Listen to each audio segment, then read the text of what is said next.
What if I told you that an entire world war could pivot, could fundamentally change in just 15 minutes? Not because of some grand strategy from a famous general, but because of a single disruptive idea cooked up in a dusty workshop. It sounds impossible. But that is exactly what happened in the Battle of the Bismarck Sea.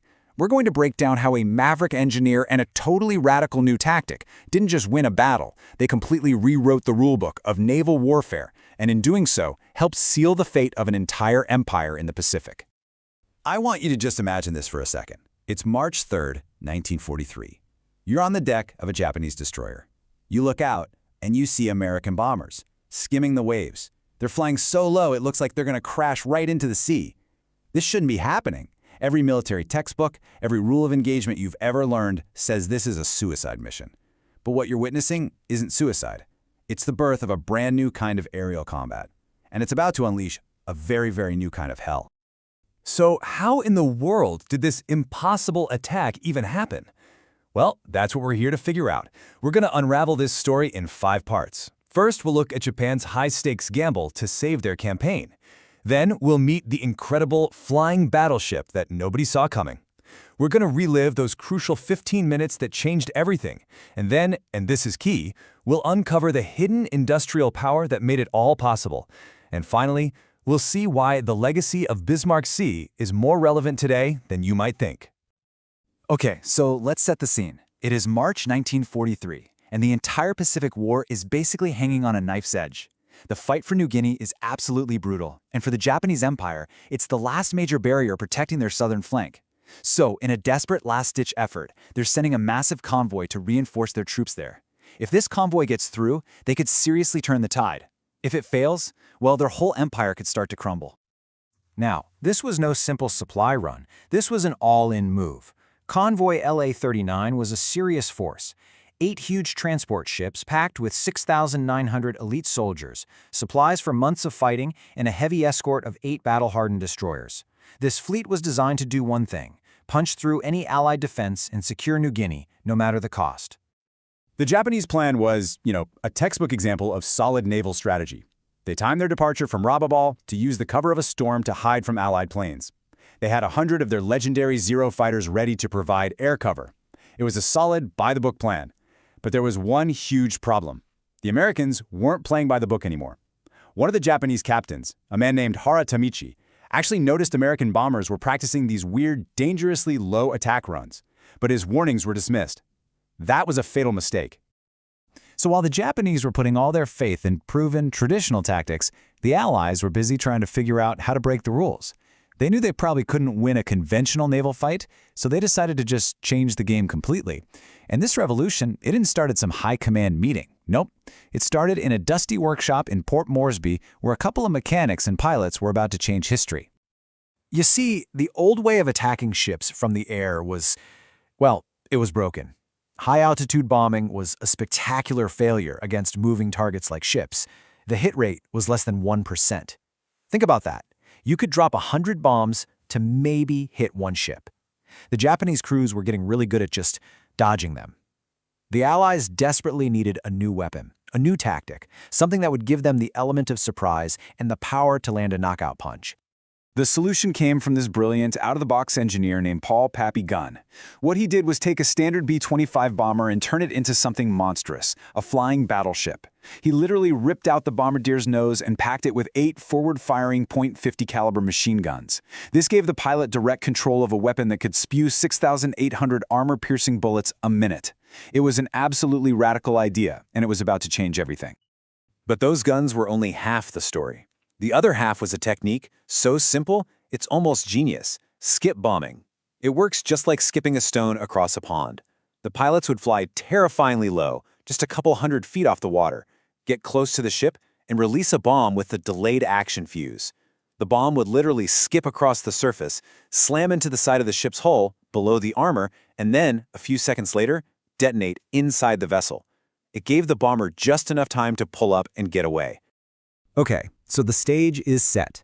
Thanks to Allied code breakers, the Americans know exactly where the Japanese convoy is and where it's headed.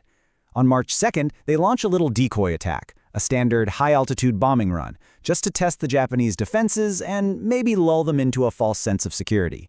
But the real show, the attack that would go down in history, was scheduled for the next morning. And when it came, it was a blur of pure speed and violence. At 7:55 a.m., the Japanese lookouts spot the first wave of B-25s, flying impossibly low. At 10 a.m. sharp, the skip bombers begin their runs. By 10:15 a.m., it's over.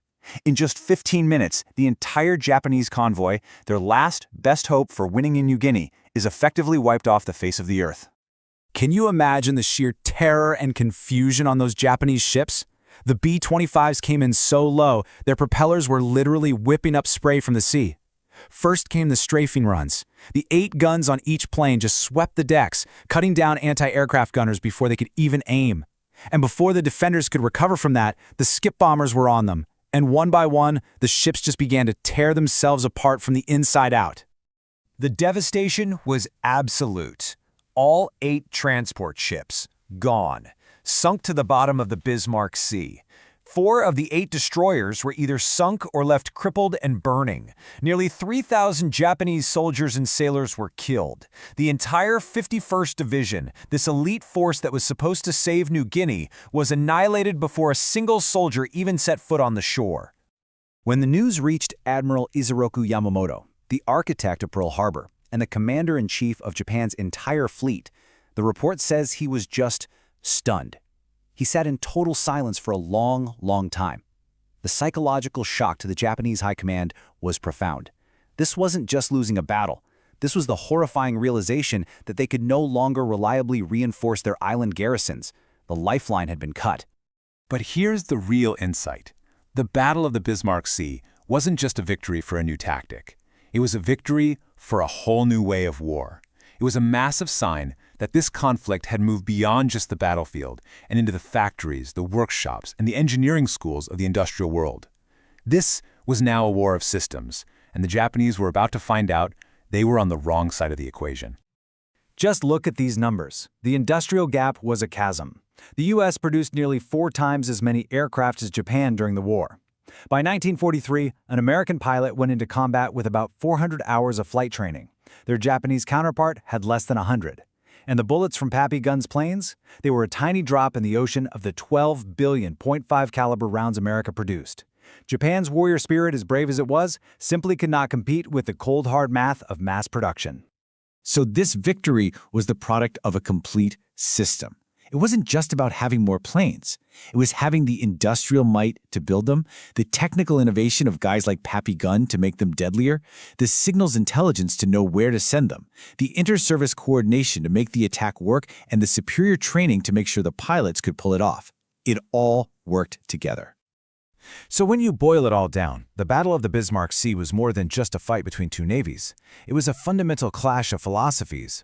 On one side, you had a warrior culture that prized tradition, honor, and the fighting spirit of the individual. And on the other, you had a data-driven industrial system that saw war as a massive logistics problem to be solved with technology and overwhelming production. Now, this battle was fought over 80 years ago, but its lessons are frankly more relevant than ever. It's really a timeless story about how out-of-the-box thinking, rapid adaptation, and a systems-based approach can topple even the most powerful and established ways of doing things. It's a blueprint for disruption, and it has a lot to teach us about the world we're living in right now. So what are the big takeaways here? First, that bold innovation makes old rules and doctrines totally obsolete. Second, the ability to adapt and change on the fly is way more powerful than having the perfect plan. Third, it's the strength of the entire system, from the factory to the front line, that wins, not just the courage of individuals. And finally, that in any modern conflict, logistics isn't just part of the war, logistics is the war. And the Americans didn't just win and move on. They learned. They adapted. Pappy Gunn's workshop hack was so brutally effective that it was immediately integrated into the main B-25 production line. The next generation of these bombers, the B-25J, came rolling off the assembly line with the potential to carry up to 18 forward-firing guns. This incredible feedback loop, from battlefield innovation to mass production, was the real secret weapon that Japan just couldn't counter. Back in 1943, the idea of a heavy bomber flying feet off the water to skip a bomb into a ship was unthinkable. It defied all doctrine, all logic. But it happened, and it changed the world.